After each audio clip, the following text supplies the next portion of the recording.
नमस्कार, good morning, जोहार। JCERT के डिजी स्कूल में आपका स्वागत है।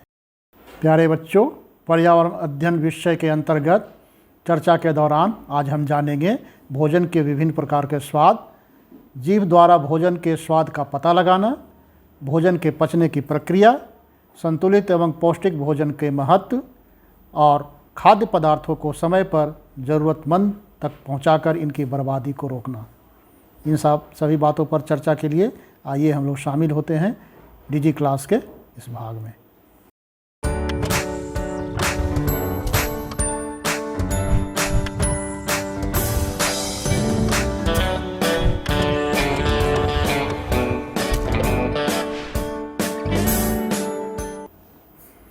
हमारी दुनिया कक्षा 5 पाठ संख्या 8 स्वाद से शक्ति तक के पहले भाग में हम लोग जानने का प्रयास करेंगे कि भोजन में अलग अलग तरह के स्वाद का हमें पता किस तरह से चलता है, जीभ हमें किस तरह से पता कर लेता है कि कौन सी चीज़ें मीठी है, कौन सी चीज़ें खट्टी है, कौन सी चीज़ें कड़वी हैं।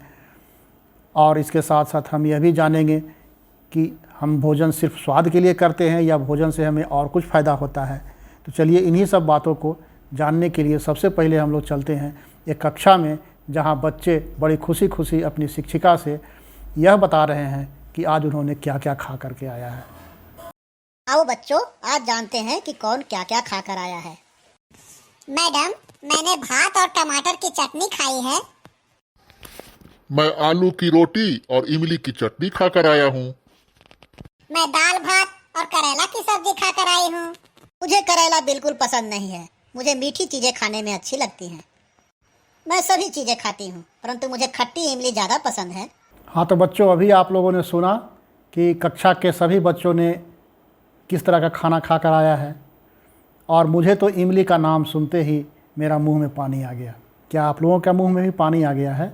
अच्छा, ऐसा क्यों होता है बच्चों कि किसी खट्टी चीज़ों का नाम सुनते ही या खट्टी चीज़ों को देखते ही हमारे मुंह में पानी आ जाता है? इसे पता कीजिए, लोगों से बात कीजिए और पता कीजिए कि इमली का नाम सुनते ही सभी के मुंह में पानी क्यों आ जाता है, या क्लास के बच्चों के भी मुंह में पानी क्यों आ गया।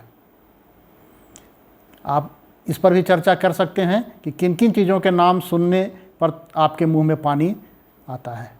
इमली के अलावा और कौन कौन सी चीज़ का नाम आप सुनते हैं तो आपका मुंह में पानी आ जाता है। साथ साथ आप इस बात पर भी चर्चा कीजिए कि अपने पसंद की चीज़ों के नाम एवं उनके स्वाद अपनी कॉपी में लिखिए। इसके साथ साथ आप अपनी पसंद के खाने में आप किन किन चीज़ों को पसंद करते हैं, उसका नाम और उसका स्वाद क्या है, उसको आप अपनी कॉपी में लिखिए। और फिर इसके बाद आप इस पर भी चर्चा कीजिए कि क्या नींबू के रस की कुछ बूंदें चखकर उसके स्वाद का पता लगाया जा सकता है।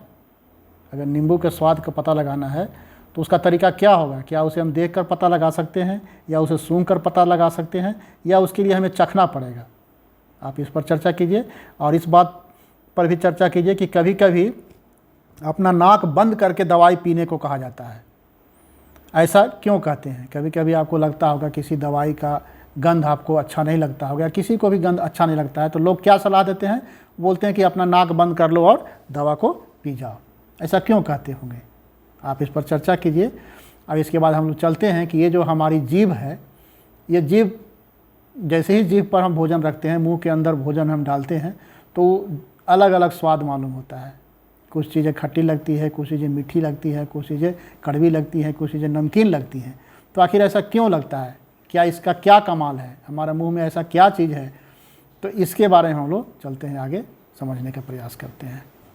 आप देख रहे होंगे आपके सामने एक जीभ का चित्र है, और इस जीभ के चित्र के अलग अलग भाग को अलग अलग रंगों से, अलग अलग रंग के नहीं होता है जीभ, हमारा जीभ अलग अलग रंगों का नहीं होता है बच्चे।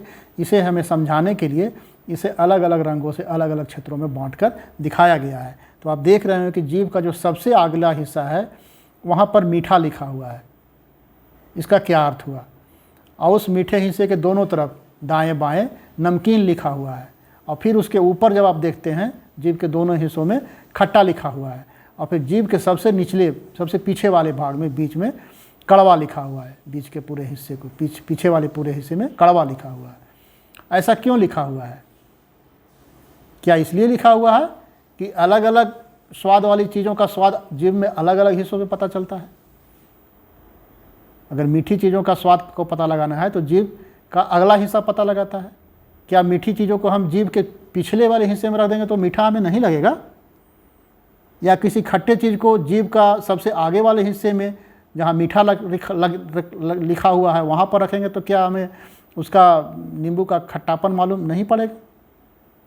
या जो नमकीन चीज़ें हैं अगर हम जीभ के बीचों बीच दोनों तरफ रखें बाएं दाएं किनारे में तो क्या हमें वो नमकीन चीज़ का स्वाद नमकीन नहीं लगेगा। आप ऐसा करके देख सकते हैं, लेकिन फिलहाल आप इस चित्र को देखिए और समझिए कि हमारे भोजन का कौन सा स्वाद हमें जीभ के किस हिस्से में मालूम पड़ता है और ऐसा क्यों होता है। हाँ बच्चों, जीभ में छोटी छोटी स्वाद कलिकाएँ होती हैं और जब भोजन उन स्वाद कलिकाओं पर पड़ता है तो हमें उनका स्वाद मालूम पड़ता है। तो ये स्वाद कलिकाएँ जो हैं अलग अलग जीभ के अलग अलग भाग की स्वाद कलिकाएँ अलग अलग तरह के भोजन के स्वाद को पकड़ पाती हैं। सबसे आगे वाला हिस्सा मीठी चीज़ों के स्वाद को पकड़ पाता है, सबसे अंदर वाला हिस्सा कड़वे चीज़ों के स्वाद को पकड़ पाता है और बीच का दाएं बाएं का हिस्सा खट्टे चीज़ों को स्वाद को पकड़ पाता है और जीभ के आगे वाले दाएं बाएं हिस्सा वहाँ पर नमकीन चीज़ों का स्वाद, वो जो स्वाद कलिकाएँ होती है वो नमकीन चीज़ों के स्वाद को पकड़ पाती हैं। तो इसे आप एक बार फिर से ध्यान से ठीक से देख लें और फिर आगे चलते हैं, कुछ हम लोग इस पर कुछ क्रियाकलाप करके समझने का प्रयास करेंगे। आप ऐसा करें बच्चों कि आप अपने जीभ के सामने वाले हिस्से को साफ कपड़े से अच्छी तरह से पोंछ लें ताकि आपकी जीभ जो नम है वो सूख जाए। उसके बाद अब वहाँ चीनी के कुछ दानों को रख करके देखिए कि कैसा स्वाद लगता है और फिर उसी चीनी के दाने को जीभ के पीछे वाले हिस्से पर या बीच के दाएं बाएं वाले हिस्से पर रख कर देखें और देखें कि स्वाद में कुछ अंतर होता है क्या। उसी तरह नींबू का बूंद लें, एक दो बूंद को आप जीभ के अलग अलग हिस्सों में रख कर देखें और देखें कि कहाँ पर उसका खट्टापन का आपको स्वाद अच्छी तरह से मालूम पड़ता है। इसके बाद जब आप यह कर लेंगे तो फिर आप बताइएगा कि क्या जीभ के और भी कोई कार्य होते हैं। अब आपको पता करना, ये तो आप जान गए कि जीभ हमारे भोजन के स्वाद का पता लगाता है, तो क्या ये जीभ जो है सो सिर्फ भोजन के स्वाद का ही पता लगाता है कि यह जीभ का कुछ और भी कार्य है। तो इसे आप पता करेंगे और आप सोचिए कि इसके और भी कार्य हैं। जैसे जब हम भोजन करते हैं तो ये जीभ जो है सो हमारे भोजन को उलटता पलटता है, दांत जो है सो भोजन के छोटे छोटे टुकड़े करता है और जीभ जो है सो वो जो हमारे मुंह से जो लार निकलता है उस लार में भोजन को अच्छी तरह से मिलाता है ताकि भोजन चिकना हो जाए और हमें निगलने में सुविधा हो। अब ज़रा सोचिए कि अगर जीभ ना हो तो हम क्या क्या नहीं कर पाएंगे। अच्छा, आप जो हमारी बात सुन रहे हैं बच्चों, अगर मेरा जीभ नहीं होता तो क्या मैं बोल पाता और आप मेरी आवाज़ को सुन पाते? या आप जो चीज़ बोल पाते हैं आप जीभ को एक बार स्थिर करके देखिए, या तो ऊपर या नीचे तलवे में सटा लीजिए और आप कुछ बोलने का प्रयास कीजिए। क्या आप बोल पाते हैं? नहीं ना। तो जीभ का ये भी एक कार्य हुआ। तो जीभ न सिर्फ स्वाद मालूम करता है भोजन का, बल्कि हमारे भोजन को अच्छी तरह से लार में मिलाने का कार्य करता है और साथ साथ हमारी जो आवाज़ निकलती है मुंह से वो अगर जीभ ना हो तो नहीं होगा। तो ये सारे कार्य हो गए। अब हमें सोचना है कि ये जो हम भोजन करते हैं तो सिर्फ स्वाद के लिए भोजन करते हैं? खट्टी मीठी नमकीन कड़वी जो स्वाद होते हैं भोजन में, तो क्या उस स्वाद लेने के लिए भोजन करते हैं या भोजन का कुछ और भी कार्य है? जैसा कि इस पाठ का नाम है स्वाद से शक्ति तक। तो भोजन का स्वाद कहाँ मालूम चल गया? भोजन का स्वाद तो आपको मुंह में जीभ के द्वारा पता चल गया, लेकिन शक्ति कहाँ मिली? शक्ति ताकत, काम करने की ताकत। यह हमारे शरीर की वृद्धि होती है। शरीर में अगर कुछ टूट फूट होते हैं उसकी मरम्मत होती है। शरीर अगर बीमार पड़ता है, कुछ बीमारी होती है, तो उससे लड़ने के लिए हमें भोजन की आवश्यकता होती है। तो ये जो शक्ति है वो कहाँ जीभ में ही मिल जाती है या इसकी प्रक्रिया कुछ और है? इसे समझने के लिए हम लोग चलिए आगे देखते हैं। धन्यवाद बच्चों, इस पाठ का पहला भाग समाप्त हुआ। अगले भाग में हम जानेंगे कि भोजन से हमें किस प्रकार शक्ति प्राप्त होती है।